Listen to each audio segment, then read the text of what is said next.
Welcome on in, WIP Daily. Joe Giglio with you. Appreciate everyone listening, subscribing, following the podcast. Of course, wherever you get your podcast, leave a rating, leave a review. Tucker and I are going to take those. And if you want to leave a question where you listen to your podcast, it could be about the episode we're doing right now. It could be about anything going on in Philadelphia sports as we get close to the NFL season 2 weeks away. And, of course, down the stretch of the baseball season.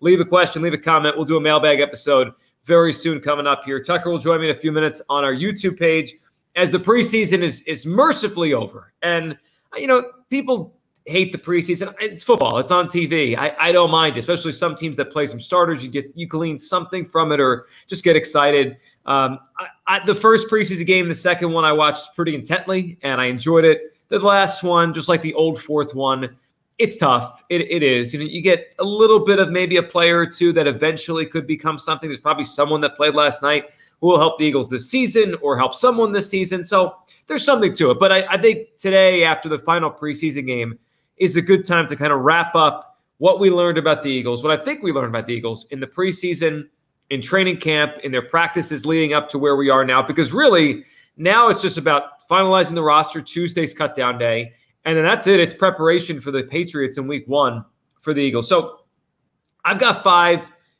You know, I guess we could throw a 6th one in there, but the 6th one is kind of what we've talked about for weeks and weeks. So it's not a revelation. But I've got 5 things that I really feel that I've accepted, learned, and now understand about this football team. My biggest takeaways from the summer for the Eagles as they head into a year trying to defend the NFC crown, win the division again, try to be the first team in 20 years to do this, to win the NFC East to back-to-back years and try to make it back to the Super Bowl 1 year after coming this close to winning the whole thing. So the first thing that I've learned, and I probably could have guessed this would have been the case, but I didn't know heading into the summer, is they're going to be really young on defense. They're going to be really young on defense in a lot of ways, in a lot of areas, and there's going to be snaps just based on substitution patterns, injuries within a game where they could have a large number of their players on the field that are very young. So here's what stood out in the youth on defense. Jordan Davis is obviously taking a step from last year this year. He's going to play a lot.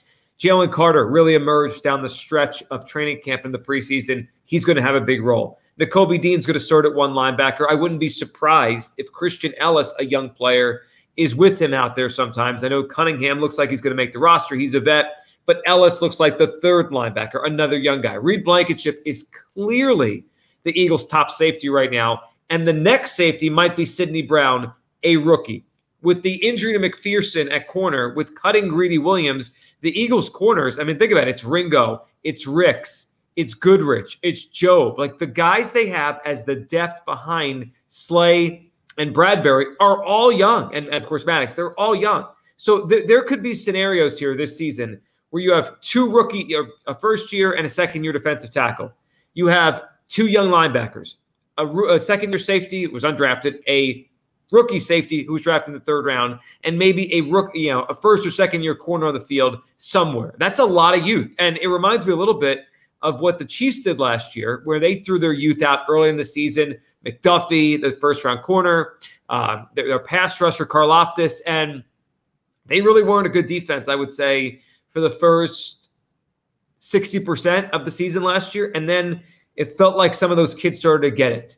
And they became a more competent defense. And you go and look at those playoff games they had, against the Jaguars and against the Bengals, and they played solid enough defense. And the second half of the Eagles game in the Super Bowl, they played solid enough defense. So they didn't turn into a top 10 unit.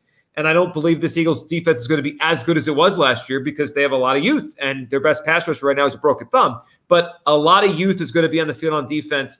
I like the strategy. And I would rather go this way. So there'll be some growing pains early, but hopefully they come together by the end of the season. The second takeaway, and that's with it, and it kind of goes to this whole thing. I think this is going to take some time to gel. 2 new coordinators, a lot of youth on defense.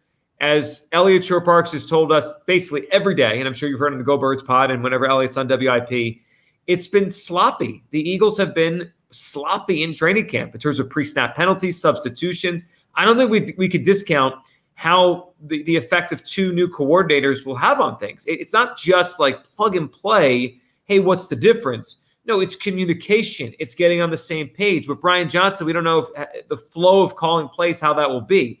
I'm more confident there because they have so much on offense that they'll probably figure that out. But defense, it's probably going to take Sean Desai a little while to figure out his youth, his youngsters, what he could get out of Reddick early in the season off the thumb. You know, how to dial up a blitz or not dial up blitz or pressure. It's all going to take some time. Now, luckily, the Eagles' schedule is lighter early. 4-point favorites week 1, you know, basically touchdown favorites for the next 3 weeks, almost a touchdown favorite in week 5. I mean, they are facing some teams that are pretty light. So this could be a scenario where it doesn't look right. It's a little bumpy, but they win the games early, or they win, you know, a lot of the games early because they're just better.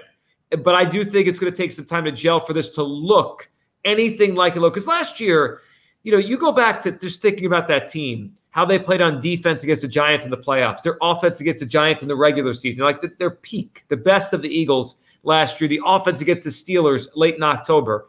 That thing was a runaway train. They were hitting on every cylinder. I don't think that's going to happen early in the season. That's going to take time. Another thing that jumped out to me, and I saw this a little bit in my own eyes, but then just reading all the reports daily from camp, from everyone who covers the team, and, you know, quite frankly, I didn't know if this was possible. I wondered this offseason, had we reached a ceiling? And again, health will determine results and if it actually plays itself out. But just based on everything you've heard, Jalen Hurts actually might be even better. He actually might do it again. And it's been the theme of his football life from the time we watched him as a freshman in Alabama, 17 years old, to his progression throughout college, through the times he fell down, to Oklahoma, to we know what he's done with the Eagles, you know, now going into year 4. He gets better every year. That's who Jalen Hurts is. But I wondered, and I'm sure you probably wondered, can he do it? Can he actually get better off of last year? Like, and if he couldn't, that's okay because he was second in the MVP voting. If he just sustained the level he was last year for the next X number of years, we're talking about the greatest quarterback in Eagles history. So there's nothing wrong with that. But I think he actually might get better. Just reading about his accuracy, his you know, I would say consistency throwing the football in camp. Reading the story in Sports Illustrated about how he continues to work on things each offseason. And this one was about throwing on the run, because, you know, he last year, for as good of a runner he is, he really wasn't a prolific thrower on the run. You know, he would run or he would throw well from the pocket last year, but throwing on the run, he didn't do as much. That could be the next step and the next thing to unlock. So Hurts might be even better. That stood out to me from everything I saw and read this summer. We might get an even better version of Jalen Hurts. They're going to be really young on defense. It's going to take time to gel. Hurts might be even better. One thing I think is really worth noting, I think we talked about it a few weeks ago, and it stood out to me the entire camp. And this is one area where I think the preseason games could be instructive because you see them. I really don't think the offensive line depth is anywhere close to what it used to be. Even just go back last year. I mean, they had Andre Dillard and Cam Jurgens as backups on this team. And obviously Dillard is gone, and Jurgens is a starter now. But you see that second-team offensive line come in? It's not very good. And it seems like it's been a down camp for Jack Driscoll. The fact that Josh Sills, who we know had a lot of legal issues off the field and was just cleared to come back, the fact that he jumped in as the number 2 guard, that was like, what? He wasn't even here. And all of a sudden he's the number 2 left guard or right guard. You know, he's in that mix to be a significant backup. Fred Johnson, a guy that, you know, we barely knew much about, just got an extra year in his contract, which is they think he might be a guy that can help here. It just feels as thin of an offensive line as we've seen in some time with the Eagles. And that scares me because that's the one area where if there's cluster injuries, it could derail something special. And let's hope there's not cluster injuries and hope that they can just get through it. But they really need their offensive line to stay healthy. For as deep as their defensive line is, and it really is. I mean, we're talking about they might keep 6 or 7 defensive tackles because they don't want to lose these guys. They have, you know, tons of depth in the pass rush. The offensive line, they really don't. This is a year where they really need those guys to stay healthy and play as many games as possible. Because if we get to a scenario where they're down 2 offensive linemen heading into a game, it could really change things. I don't feel great about where they're at on their backups on the offensive line. I trust Jeff Stoutland because how do you not? But it just doesn't seem like they're as strong there as they have been in years past. All right, let me hit one more, and then we'll get Tucker's take on what what kind of stood out to him throughout the entire summer and into the end of the preseason here as we get ready for the NFL season to start, which is just, we're not far. I mean, we're less than 2 weeks from the opener. Last night was 2 weeks from the Lions and the Chiefs. The other thing that stood out to me this summer, and we kept waiting for it, and there was some rumblings, and look, it could happen. By the time I'm done recording this and you're done watching it, something could happen. But you look at Howie Roseman's track record, and you go back to his time since he's come back, right? Since he's become or retaken the GM role for the Eagles, the front office executive role, right? Like since he became the guy again. Usually he makes a move this time of the year. You know, since 2016, he's made 17 trades between the first day of camp and the first game of the regular season. So he still has time. This year, he hasn't done it yet. And the Jonathan Taylor stuff was out there this week, you know, talking about linebacker, safety. Nothing's really cooked for the Eagles. Just little small signings like a Zach Cunningham, Miles Jack. It makes me think that Howie Roseman is saving his big move for in-season this year. And he's done that a lot too. I mean, look, whether it be Jay Ajayi, whether it be Golden Tate, obviously some haven't worked like Robert Quinn and Jannard Avery, but he does that as well. When the team is in it, and we all expect this team to be in it, and they should be a contender to win the NFC, he pushes his chips in.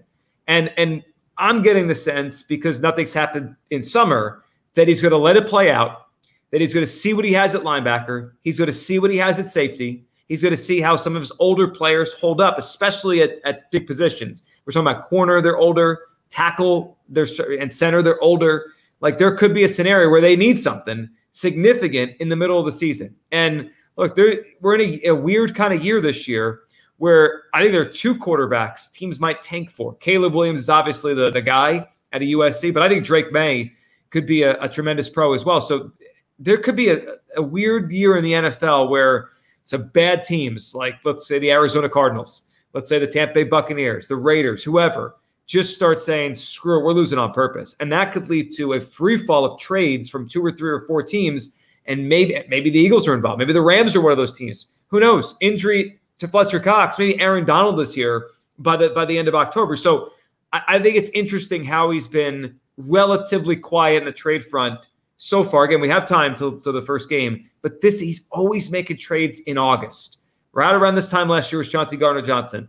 They're a little thin at linebacker, a little thin at safety, yet nothing. It makes me wonder if Howie's waiting this time for the big move in the season. Tucker, what stood out to you as effectively the summer's over? I mean, the preseason training camp, it's all over now, and the Eagles just have to finalize their roster. What hit you the most over the course of the last 6 weeks or so? Yeah, I think as we look ahead, I think there are going to be a lot of growing pains, and it's something that I don't know. I mean, based off the high of last year and how dominant they really were from the onset, from week 1 up through the Super Bowl. I mean, they only lost 2 games with Jalen Hurts under center, over that, whatever that was, 5 months. And I think you kind of look at where this team is now. And even though they return a lot of the same guys, like offensively, you return like 9 of the 11 starters from last year. And defensively, I think it's going to be a little bit of a youth movement. But I kind of look at this team, and I don't know if we're going to see the same dominance from week 1 onwards. Like, I think they have the same kind of top end talent, and they can end up in the same spot they were a year ago. But I look at where they are based on the roster, based on the coaching changes they made. And you mentioned, kind of the youth on defense. I just think growing pains are a given at this point, kind of where this team is. You have a first-time offensive coordinator in the NFL, and Brian Johnson, who's never done this before. Sean Desai has 1 year under his belt as a defensive coordinator with the Bears. That didn't really go particularly well, although I think he's probably a better defensive mind than what his track record shows based on that 1 year. But I think it puts more pressure on Jalen Hurts and A.J. Brown and some of kind of the top-end stars on this team, because if you want to be the number 1 seed, you want to win 14 games again, you want to have home field advantage throughout the NFC playoffs, that's great. But it's going to be up to them. Like the support system, the fact that, this team last year really went like 53 deep throughout their roster. I just don't think you have that luxury again this year. And after a year where you were incredibly healthy, where you had all 22 starters suiting up for the Super Bowl, I don't know if you can count on that again. And I don't know if they have the depth to really overcome it. Like, I think this team in, a perfect scenario, and if everything breaks right, they 100% can repeat last year's success. But I think more realistically, they win 12 games. They win 11 games. I think fits. And you kind of look at a team like the Chiefs, who every year maybe stumble a little bit, maybe have, a 2-3 week stretch where they don't look that great, but Patrick Mahomes, kind of pulls one out of his hat and it doesn't kill their season. Kind of need to see that from Jalen Hurts. And I hate to say Jalen Hurts needs to prove it, and Jalen Hurts needs to take another step after being, MVP and runner-up a year ago. But you kind of look at this team and everything's riding in my mind on Jalen Hurts and what Jalen Hurts can do. And if Jalen Hurts on a Sunday where maybe the defense isn't doing anything or the offense isn't helping him out, he needs to find a way to win a couple games like that. Because I just don't think everything's going to fall into place as well as it did last year. Yeah, it probably won't. And the part on Hurts, and look, I think he could do it, and he did it last year a little bit. The Colts game stands out to me as one he did. But the difference this year compared to last year is when that happened, the defense was good enough last year that he could win a 20-17 game by scoring a touchdown late in the game. This year, San Francisco, Seattle, Buffalo, the Chiefs. I mean, those games might have to be 31-30 if he's going to pull it out at the end. One quick thing, and as Tucker brought up, growing pains, and it's not going to be as smooth and all those kind of things. It wouldn't shock me at all and there's a lot of turnover in the NFL, but if we have the Eagles kind of have a moment like the Bengals did last year. They started off 0-2. They still made the AFC title game. They were this close to getting back to the Super Bowl, and it was the same matchup. It was the Bengals who beat the Chiefs the year ago, and then Chiefs-Bengals again. We could be on a collision course if Brock Purdy's healthy to Eagles-Niners again in the NFC. And for as much as the Bengals recovered from their early season stumbles, if they hadn't stumbled as much, if they won one of those two games, perhaps that title game is at Cincinnati, not Kansas City, and maybe it's a different outcome. It all matters, and I do think there's going to be some growing pains. Hurts could be better, and there's going to be a lot of youth on defense. It's going to be fun. We're less than 2 weeks, so I appreciate everyone watching, subscribing, following the podcast. Leave a rating, leave a review, leave a question. We'll hit it here on the show. Have a great weekend. We're close to football now. We'll talk soon on WIP Daily.